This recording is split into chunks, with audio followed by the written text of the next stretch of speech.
Bonsoir à tous, je suis ravi de vous retrouver pour un nouveau Lundi Sport. Ce soir, on fait la place belle et l'honneur aux femmes sommaires. Deux grandes championnes sont avec nous ce soir, Diane Buiduyer et Charlotte Robin. L'une a nagé 24 heures en relais pour récolter de l'argent pour les femmes victimes de violences.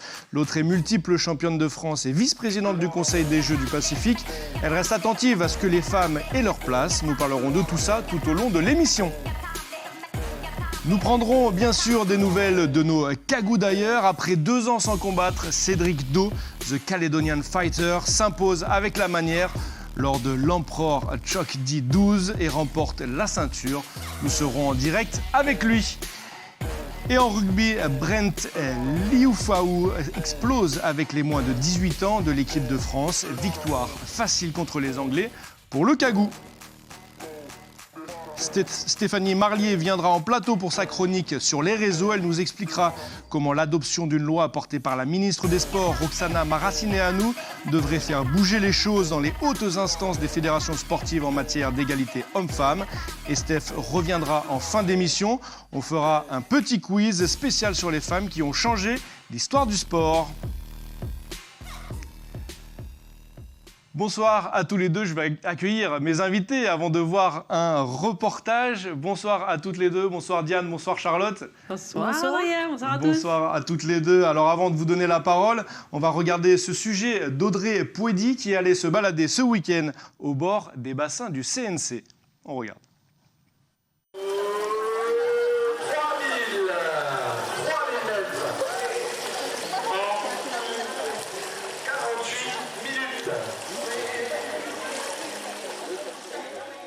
Anciens champions, nageurs en club ou amateurs, ils sont nombreux à avoir participé à ce challenge. Seule condition requise, une contribution de 500 francs minimum au moment de l'inscription.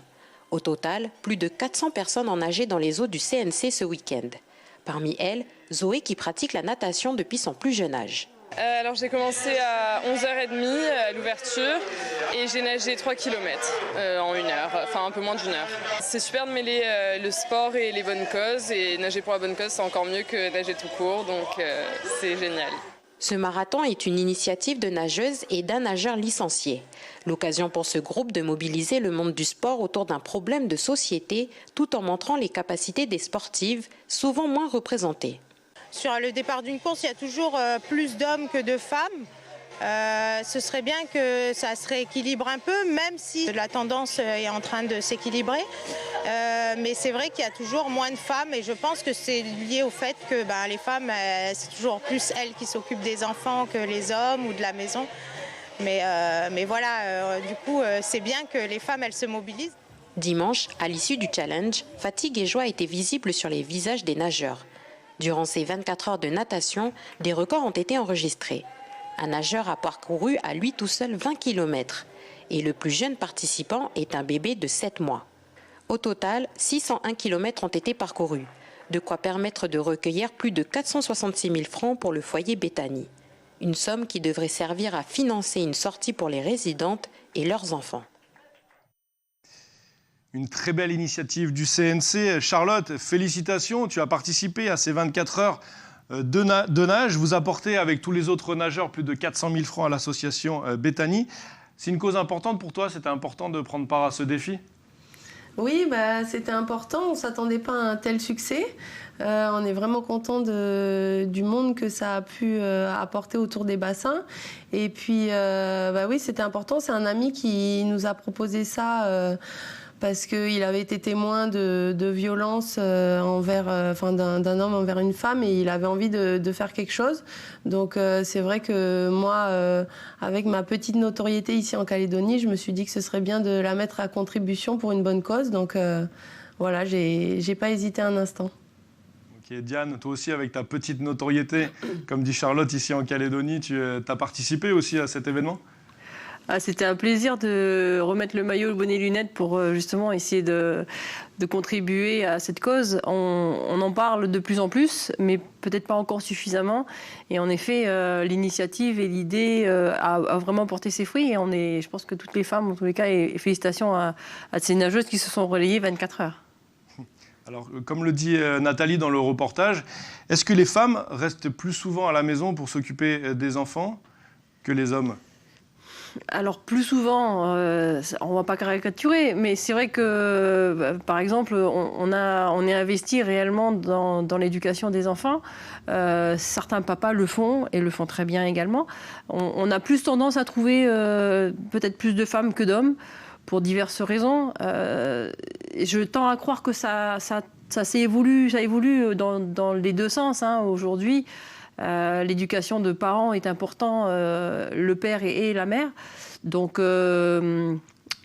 on va dire que ça évolue petit à petit. C'est pas encore. On essaie de se séparer des anciens clichés qu'on pouvait avoir du temps, même du Moyen Âge, où les femmes restaient à la maison et les hommes allaient chercher la nourriture. On vit de plus en plus dans un monde moderne et les femmes ont vraiment cette volonté de s'émanciper. Donc on arrive à concilier aujourd'hui vie professionnelle et vie familiale. D'accord. Charlotte, toi tu as une activité sportive extraordinaire ici en Calédonie. Tu montes régulièrement sur les podiums. Est-ce que du coup tu arrives à allier la vie de famille et la vie de sportive ? Oui, alors pour moi, pour l'instant, c'est plus facile parce que j'ai pas d'enfant.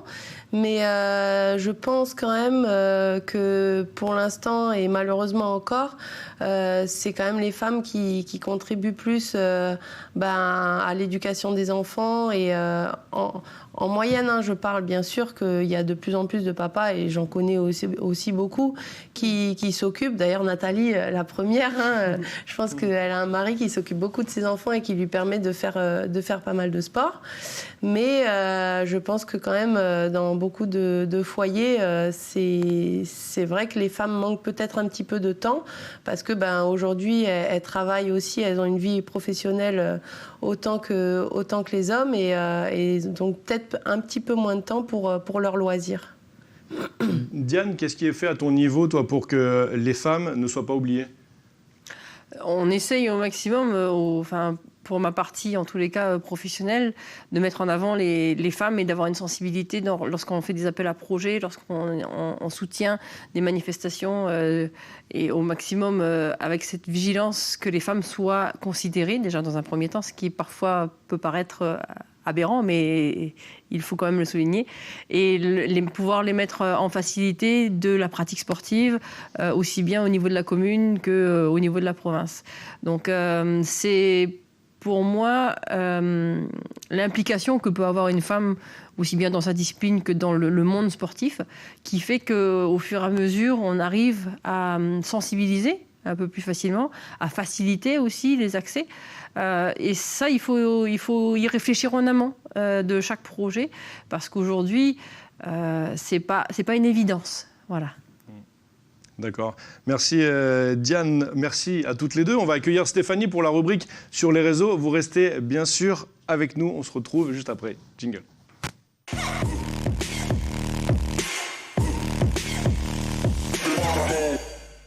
Bonsoir Adrien. Bonsoir Steph. Bonsoir mesdames.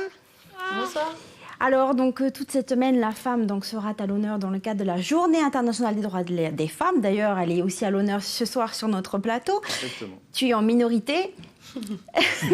Alors, dans le milieu sportif, il faut savoir que après 2 ans d'aller-retour parlementaire, donc le projet de loi qui a été lancé initialement par l'ancienne ministre des Sports, donc Laura Flessel, est repris depuis par sa successeur Roxana Maracineanu, donc ancienne championne de natation, donc a été enfin adopté donc le 24 février dernier par l'Assemblée nationale.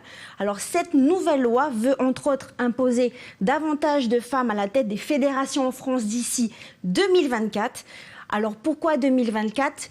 C'est parce que la France va bien sûr organiser les Jeux Olympiques et Paralympiques en 2024.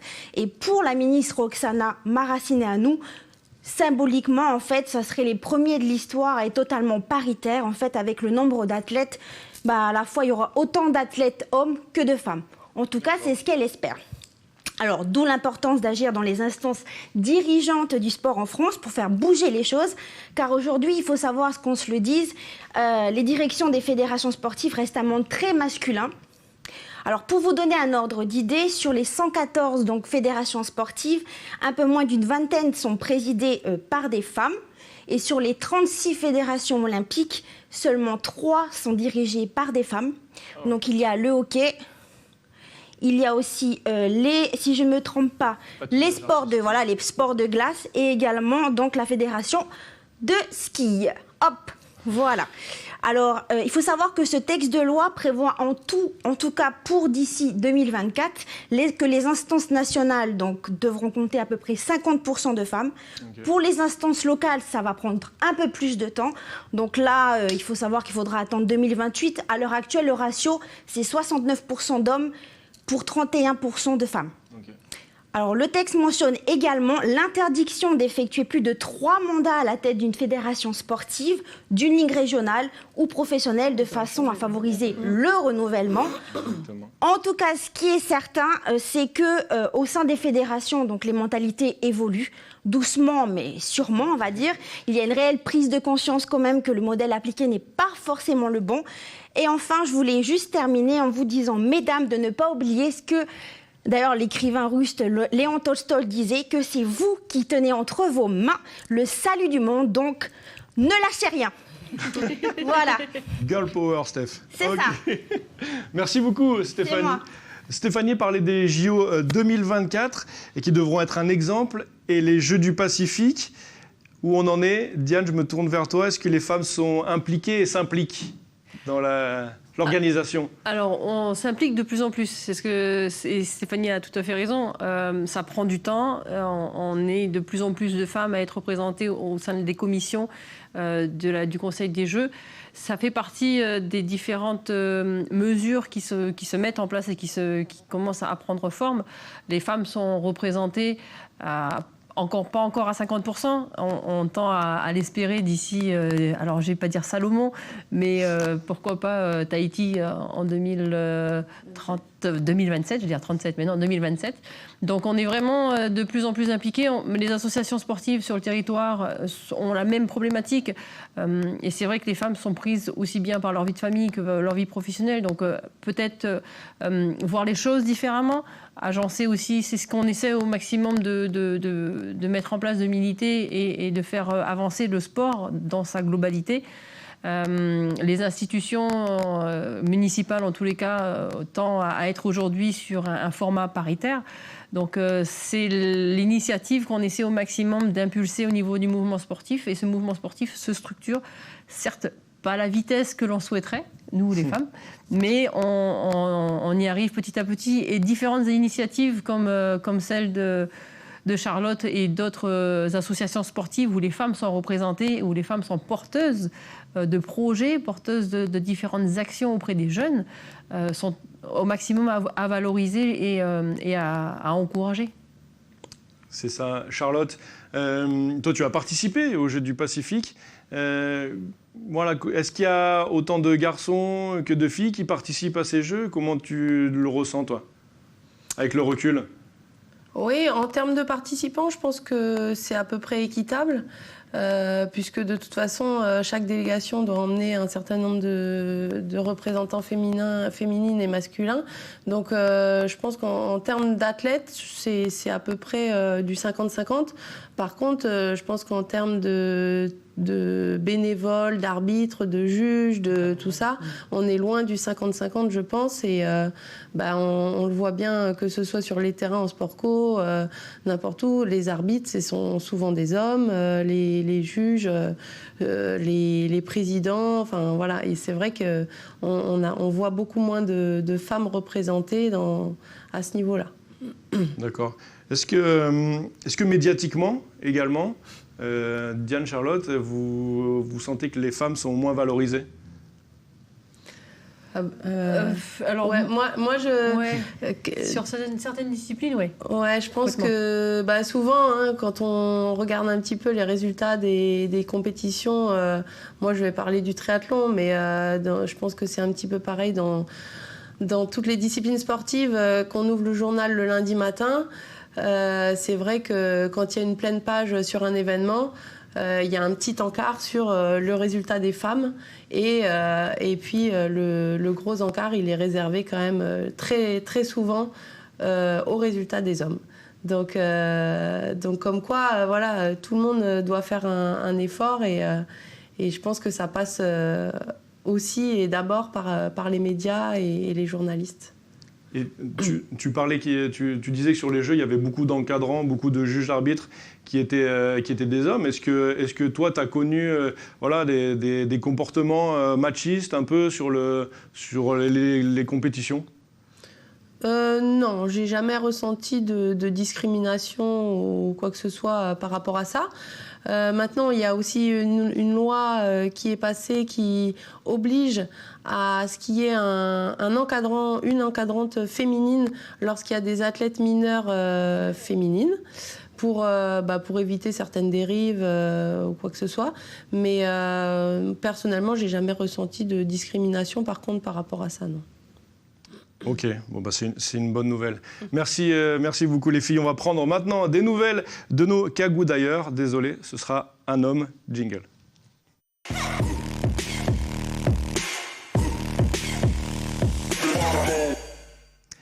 Et on accueille en direct de Métropole Cédric Do qui vient de remporter son dernier combat de boxe thaïlandaise. Cédric, un combat expéditif, je ne sais pas combien tu as mis de temps, 30 secondes, contre un grand combattant. En plus, après plus de 2 ans sans combattre, tu voulais et tu as marqué les esprits, je pense. Salut Adrien. Du coup, ce week-end, ça s'est bien passé. Hein. Le but, c'était de rentrer à la maison avec la victoire et on l'a bien fait ce week-end. Et tu as mis combien de temps pour battre ce combattant ? Je sais pas, je sais que ça n'a pas duré longtemps, mais à la deuxième accélération, j'ai réussi à le toucher. C'était le but. Après, avec mon entraîneur, on avait fait un gros échauffement dans le vestiaire pour pouvoir démarrer vraiment fort sur le combat. Et ça a payé puisque dès le début, j'ai réussi à le toucher. En plus, comme je disais, c'est un grand combattant, un grand nom de la boxe. C'est pour toi un palier ? Oui, c'était l'objectif là, de passer encore un palier là, puisque mon entraîneur, c'est lui qui organise en même temps l'événement. Donc le but, c'était d'aller chercher quelqu'un de mieux placé pour pouvoir monter. Et du coup, c'est chose faite. Ok, c'est une bonne nouvelle. Quelle est la suite du coup pour toi, Cédric ? Tu as toujours ton contrat avec le Glory qui court toujours ? Avec l'organisation, le Glory, voilà, qui est... Avec le Glory, c'est compliqué parce qu'ils font des événements ponctuels. Donc du coup, là, mon entraîneur, je pense qu'il a décidé de se tourner vers d'autres organisations. Et cette semaine, on va être fixé parce qu'il s'est mis en contact avec pas mal de managers et de promoteurs. Donc il va sans doute me tenir au courant de cette semaine ou dans les prochaines semaines pour la suite des combats. Donc du coup, voilà. Ok. Cédric, tu nous tiendras au courant. Bravo pour cette ceinture. Elle a une valeur pour toi et après 2 ans d'absence ? La ceinture en soi, pas vraiment. C'était une ceinture de l'événement, mais après, c'était plus le combat, le fait de pouvoir reboxer et après, contre un gros nom, c'était le fait de l'avoir battu. Ouais, ça a de la valeur. Ouais. Ok. Merci beaucoup à toi Cédric, bonne continuation, tu nous tiendras au courant pour tes prochains combats et bon retour au pays parce que tu reviens. Ouais, je reviens vendredi là, merci Adrien. Ça marche, à bientôt Cédric, yes. Tata. Les cagous qui font des très belles performances à l'étranger. Diane, je me tourne vers toi, tu as une carrière en équipe de France, tu as été vice-championne d'Europe. Comment ça se passe l'intégration en équipe de France quand on est une femme ? Ça se passe bien. Il n'y a pas de drama. Non, ça se passe très très bien parce qu'on rejoint d'autres femmes. L'avantage de l'équipe de France, par exemple, moi en natation, c'est qu'aussi bien il y a une équipe masculine qu'une équipe féminine. Donc là-dessus, c'est pas la problématique homme-femme. Je dirais plutôt l'éloignement fait qu'on retrouve des groupes de personnes que l'on ne connaissait pas, alors qu'en Calédonie, on a tendance à côtoyer souvent les mêmes athlètes. Et c'est vrai que le côté un peu exotisme fait que l'on arrive et qu'on est plus à être curieux de savoir d'où l'on vient. Et c'est vrai que c'est une première approche qui est très intéressante pour s'intégrer au niveau d'une équipe de France. C'est pas la problématique homme-femme, parce que, comme disait Charlotte, dans certaines disciplines, on est assez structuré à avoir les mêmes courses. Et ces courses-là sont aussi bien déclinées chez les hommes que chez les femmes. Donc une équipe de natation est aussi bien représentée chez les hommes que chez les femmes. En revanche, l'encadrement est en effet plus problématique parce qu'on n'avait parfois pas d'encadrante féminine et ça pouvait en effet être parfois des problématiques ou défaillants quand on en avait besoin quand on était jeune. Oui. On espère que la loi dont nous parlait Stéphanie va changer les choses. Rapidement, au niveau financier, Charlotte, est-ce que c'est plus compliqué pour les femmes de trouver des sponsors et comment ça se passe ? Je pense que trouver des sponsors, c'est un petit peu compliqué pour tout le monde en ce moment. Je sais pas, je saurais pas dire si les hommes ont plus de facilité à trouver des sponsors. Maintenant, je sais que dans le sport de haut niveau, les hommes sont mieux payés que les femmes. Ça, c'est une réalité.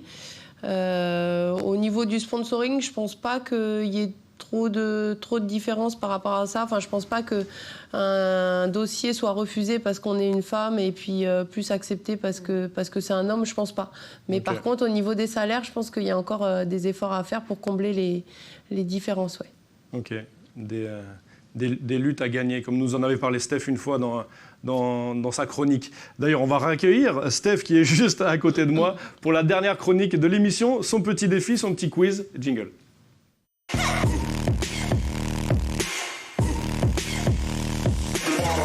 Steph, ça y est, c'est la fin.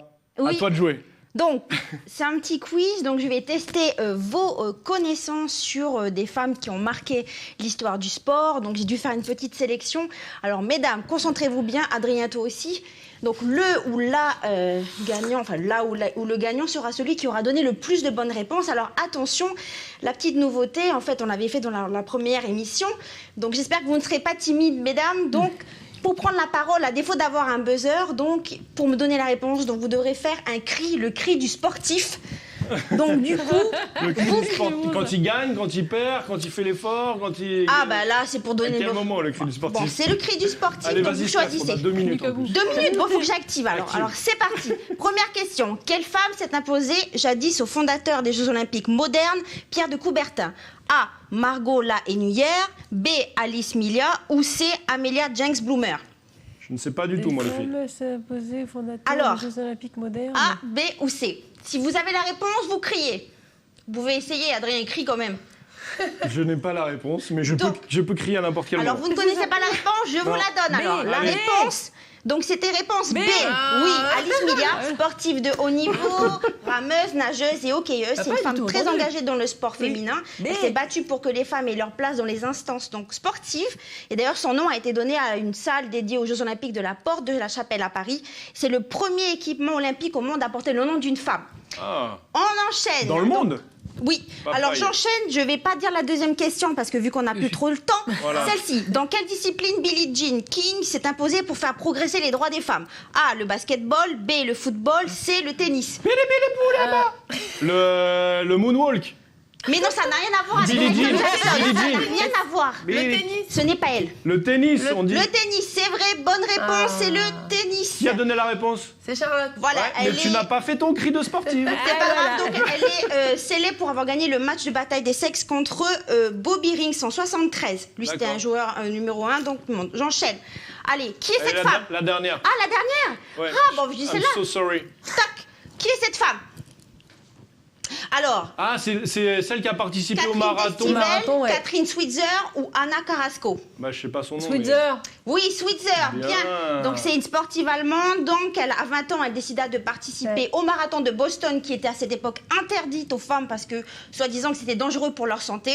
Et grâce à elle, donc elle a pu elle a eu gain de cause en 72. D'ailleurs, ils essayent de lui arracher son dossard. Oui, ils essayent de l'arrêter. Les organisateurs. Ouais. Cette histoire. Donc on a plus pour la dernière question. Ah, une dernière. Ah, la dernière vite fait. Alors on peut pas faire sur tac. T'as vu la réponse, donc c'est vite fait une petite charade, mode question pour un champion. Attention, dès que vous avez la réponse, vous criez. Top. À seulement 18 ans, je commence ma carrière de footballeuse. J'ai joué environ 350 matchs de Division 1. En 2005, après 12 années en équipe de France, je décide de prendre ma retraite internationale à l'âge de 31 ans. En 2007, je reçois mon diplôme d'entraîneuse. Depuis 2017, je suis la sélectionneuse de l'équipe de France féminine. Qui suis-je? J'ai pas son nom. Moi non plus, j'ai pas son nom. son visage, mais... Corinne Diacre. Corinne Diacre, voilà. C'est qui a gagné? C'est ce que j'allais dire, c'est moi parce que j'allais le dire. Non, t'as perdu. Tu as perdu, Adrien. De toute façon, t'es obligé de perdre, c'est la journée, c'est les femmes à l'honneur, donc tu es obligé de C'est perdre. vrai, les femmes à l'honneur. Bravo les filles en tout cas. Merci mesdames. Merci Stéphanie pour ce petit quiz. Merci à vous d'avoir été avec nous pour mettre à l'honneur les femmes dans cette émission. Mais on les met régulièrement à l'honneur, rien qu'avec Steph sur ce plateau. Merci beaucoup en tout cas. Félicitations pour vos différentes actions. Et nous, on se retrouve la semaine prochaine pour un prochain Lundi Sport. Tata tout le monde, bisous. Tata.